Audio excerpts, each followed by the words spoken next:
Welcome to this overview of qualitative research methods. This tutorial will help give you the big picture of qualitative research and introduce key concepts that will help you determine if qualitative methods are appropriate for your project study. First, let's review what research, particularly educational research, is designed to do. Research is an organized, systematic, disciplined approach to answering questions about our observations and experiences in the world. It is a structured approach to gathering and interpreting information that allows us to understand, theorize about, or explain experience. What then is distinctive about qualitative research? Qualitative research focuses on generating meaning and understanding through rich description. It can be a particularly useful approach to studying educational problems that requires developing an understanding of complex social environments and the meaning that people within those environments bring to their experience. Qualitative research differs from quantitative research in several ways. It typically addresses different problems, arises from a different philosophical view of the world, works to achieve different goals, and uses different methods and design. This table illustrates some of the key differences. Focus. Qualitative research focuses on the quality of experience, trying to describe or understand the essence or nature of human experience. Quantitative research, on the other hand, focuses on more measurable factors, asking questions such as how much, how many, or how frequently. Philosophical roots. Qualitative research integrates more subjective human experience, rather than purely objective external reality. It belongs to the school of constructivism or interpretivism. Quantitative research is based on positivism, that holds that physical and social phenomena are independent of the observer, are fairly stable over time and place, and can be objectively observed and quantified. Goals of investigation. The goals of qualitative research are to understand, describe, discover meaning, or generate hypotheses or theory. Quantitative research aims to predict, control, confirm, and test hypotheses. Design characteristics. The designs used in these two types of research are suited to their goals. Qualitative research design is more flexible, evolving, and emergent, while quantitative research design is structured and predetermined. It should be emphasized that the flexible structure of qualitative research in no way suggests that it is less disciplined or easier to design or implement. Quite the contrary. Well-designed, valid, scholarly qualitative research has flexible structure and is designed and implemented with the same care and attention to detail as any well-designed, valid, and scholarly quantitative study. Data collection. In qualitative research, the researcher is the primary instrument, bringing his or her own perspectives to the selection and meaning of data. Quantitative research depends upon external instruments such as tests, surveys, or other tools used to measure and quantify a particular phenomenon. Now that we have discussed the nature of qualitative research and the kinds and forms of qualitative data, it is easier to understand how qualitative research pursues its research goals. In its very earliest stages, qualitative research aims to explore. The goal is to identify patterns, themes, hunches, and initial models that provide an initial understanding of this phenomenon. Description is the heart of qualitative research. The essential characteristics of description is that it conveys information with the detail and specificity necessary to accurately convey the experience. Ultimately, qualitative research strives to produce meaningful interpretations of events and phenomena. With interpretation, the goal is to make sense of what goes on, to reach out for understanding or explanation. Through exploration, description, and interpretation, the qualitative researcher arrives at a complete understanding of a phenomenon in a particular setting or context. Case studies explore a program, an event, an activity, a process, or one or more individuals in depth. Grounded theory derives a general abstract theory of a process, action, or interaction grounded in the views of participants. Ethnography studies an intact cultural group in a natural setting over a prolonged period of time. Phenomenology identifies the essence of human experiences. Narrative approaches study the stories that individuals provide about their lives and experiences. Methodologies come out of different social sciences.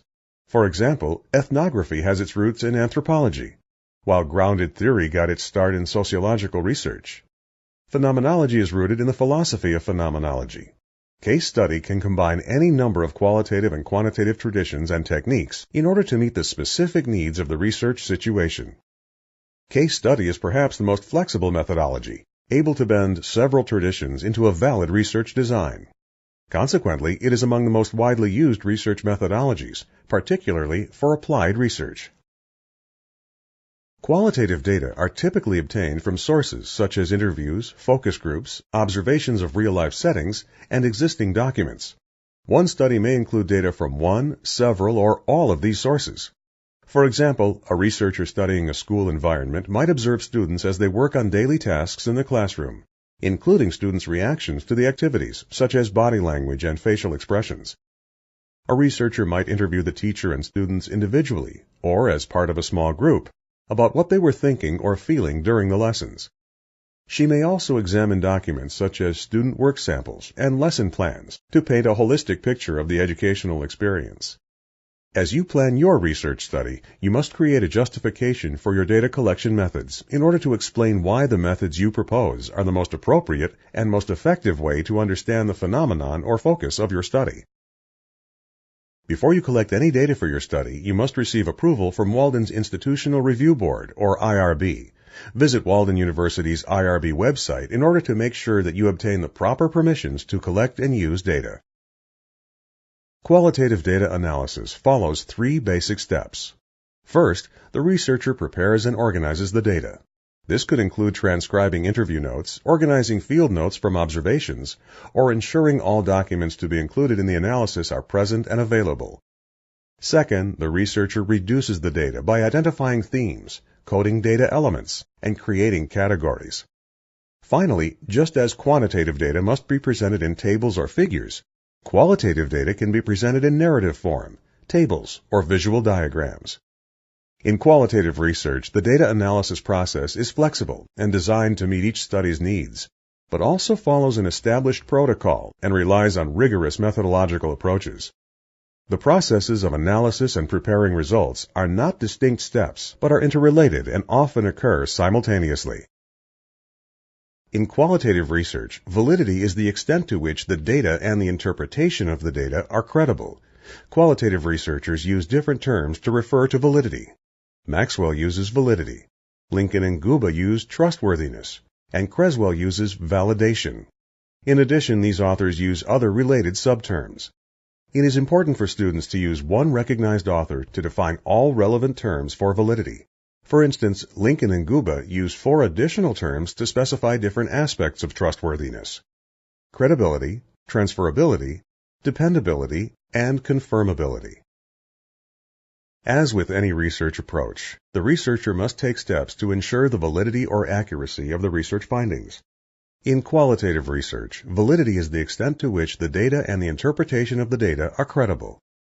Creswell identifies 8 different strategies used by qualitative researchers to ensure the validity of their findings. Prolonged engagement and persistent data gathering ensure that the researcher does not draw conclusions based upon an isolated idiosyncratic experience with the phenomenon.